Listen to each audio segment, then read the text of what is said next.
To inspect a proximity firefighting helmet, place the helmet on a clean surface in a well-lighted room. Remove the overcover and shroud components and inspect the helmet using the same techniques and process as you would a structural helmet.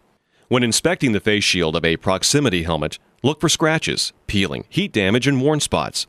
These can cause a loss of face shield reflectivity. If you discover any of these types of damage, document it on the inspection form.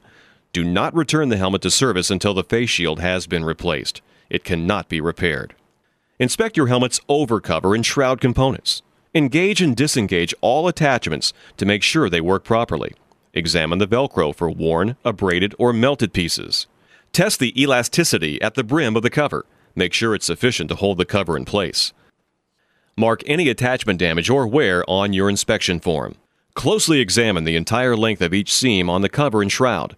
Look for missing or broken stitches. If you see either, note it on the inspection form. Include the specific location of the missing or broken stitch. Check each seam's integrity. Grasp material on both sides of the seam and pull in opposite directions.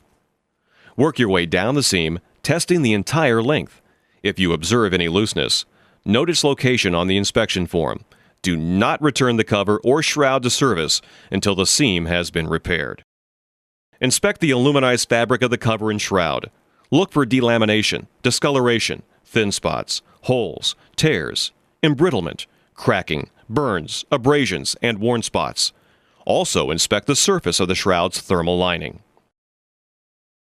Reflectivity of the aluminized surface is a major factor in heat protection.